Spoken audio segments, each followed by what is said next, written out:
Welcome. This is the first session or the first report back for this year. Can you believe it? We've had the first month of the year and it's certainly been exciting. A lot of unpredictables happening.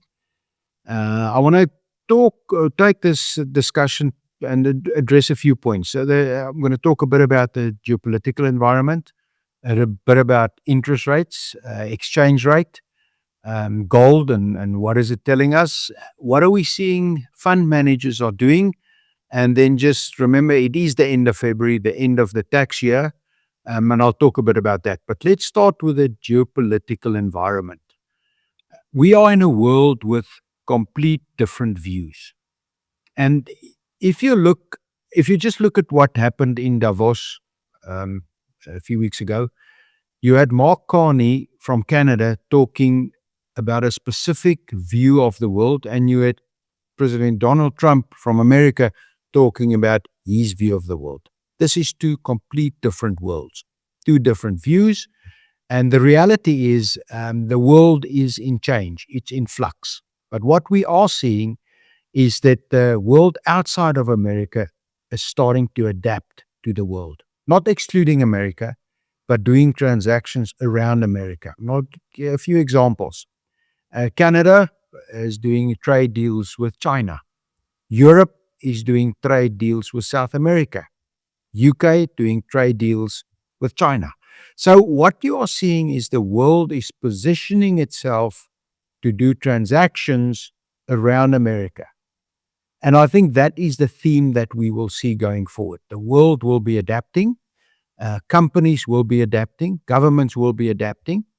And in the end, they will start to find a new way of doing business, which in some cases will be around America, doing deals excluding America, and in other cases, doing deals that includes America. But I think we're in a changing environment.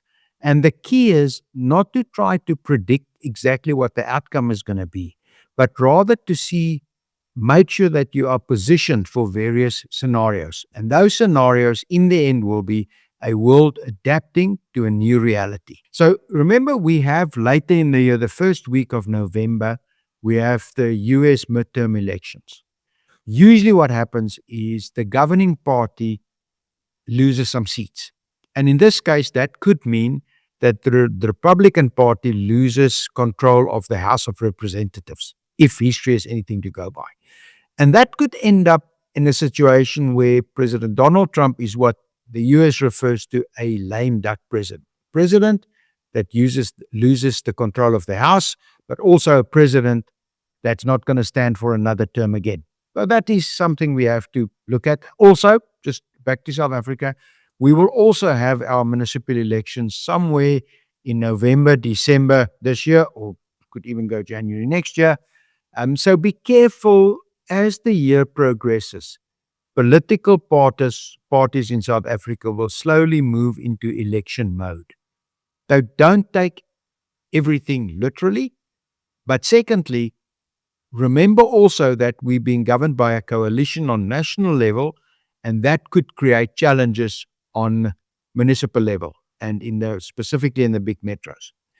That is the first point. So we're in a geopolitical environment that's in flux. It's a changing world.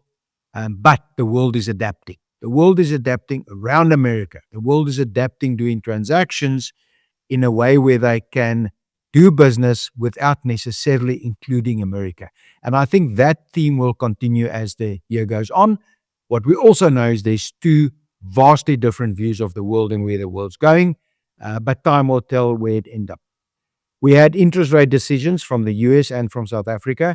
Incidentally, both kept interest rate at the same level. What, however, became clear in the messaging from the South African Reserve Bank is that if the rand stays strong and if there's no shocks to the system, we will most likely have interest rate cuts later in the year. And I think still the expectation is to do quarter percentage points cuts as the year go on, but that's based on the premise that the rand stays relatively strong and there's no shock to the system. We'll have our budget later in this month. We'll have the State of the Nation address first, and then the budget. At this point, I think there's no surprises. Remember last year, the budget was quite a sticky event. We've had 3 iterations before we got the budget. If you look at the Treasury's documents, that is not the case. There's vast discussions. There's almost agreements. And I think what is pretty sure is we will again have a primary surplus. That'll be the 3rd year in a row where the South African government lives within its means. That means the income that it gets is more than the expenses if you exclude interest payment and debt servicing costs.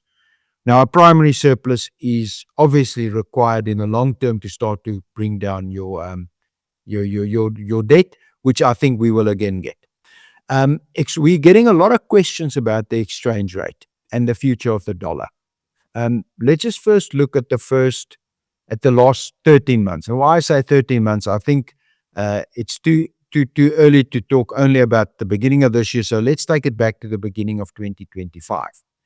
Against the US dollar, the rand is around 19% stronger over this 13-month period. It's a great run. The question is, to what extent is it the rand strength and to what extent is it dollar weakness? And I think it's a combination of both. Against the pound, the rand is stronger 8% in the last 13 months. So the rand was stronger. It's not only dollar weakness. Against the euro and the Aussie dollar, the rand is between 4 and 5% stronger. So what does it tell you? There is an element of rand strength, and there's also an element of dollar weakness. At this point, it's probably 2/3 dollar weakness, 1/3 rand strength, but that's where we are now. Now, the question that comes next to that is, are we seeing the end of the dollar? Look, I think we have to appreciate reserve currencies come and go. Before the dollar, it was the British pound. Before the British pound, it was the Dutch guilder. Before the Dutch guilder, it was the Spanish currency, and before that, the Portuguese currency. Each of them lasted around about 100 years. But it was a process to move from one currency to another. It wasn't an event. It took decades. And it took decades of transactions, of people doing business. And the pound's still there. Dutch guilder is obviously now part of the euro. So is the Spanish currency and the Portuguese currency. But they're still around. They're still being used. So I think to talk about the end of the dollar, it's a process. And if the dollar's positioning is going to become less relevant, it'll take decades. And it's not something one can predict. There's not a date. There's not an event. It'll take time. It'll take decades. I think it's too early to make decisions on that. Secondly, one have to realize that your investments is in entities, mostly in companies or in entities that the dollar doesn't make a difference. If you buy Microsoft shares, they earn their income throughout the whole world. They earn their income wherever they do business. They're not fixed on dollar income. They earn throughout the world. And I think that is something we need to be appreciative and we need to be comfortable with. The other point is there is no currency at this point that can challenge the dollar. Nobody's got the depth of capital markets, depth of instruments, and the liquidity that the dollar has. So at this point in time, yes, at some point, history tells you there might be something different. At this point, I don't see what it could be, but secondly, it's going to be a decades-long process for that to happen. Gold, what does gold tell you? Gold tells you that there's uncertainty. Gold tells you that people are hesitant. Remember, gold is not bought for a industrial or a commercial use. It is primarily bought as a hedge against other instruments. So the gold canary is telling you that there's enough people in this world that are concerned about where it's going. If you look at the history of the gold price, long-term history of the gold price, the old saying, gold goes up via the stairs and comes down with the escalator. Just be careful. Gold has a history of great runs for long periods of time, but when that turns, it turns very quickly. And therefore, I'm always hesitant to make a prediction on gold simply because if you have a gold coin, if you have 5 gold coins, they don't get more. It's not next morning 7 or 8 or 9 or 10. It stays the same. So you're buying it on the premise that people will pay a higher price over time. And that usually means that there's a lot of sentiment required and it can turn very quickly.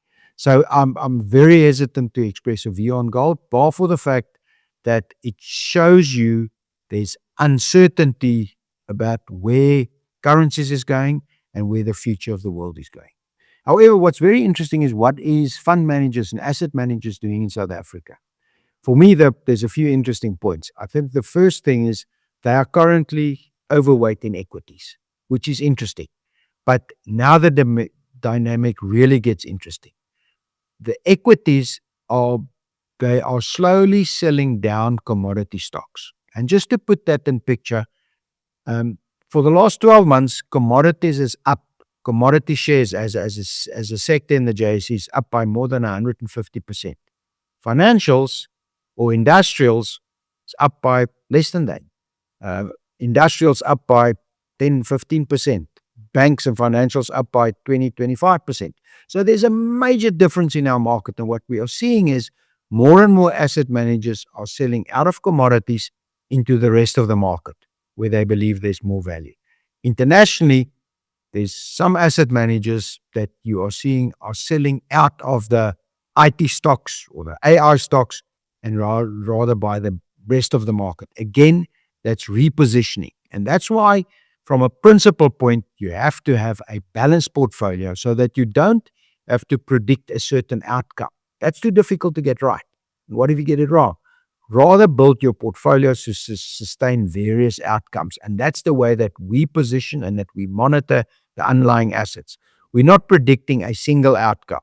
We're not predicting a single sector or single share or single country or single currency that outperform.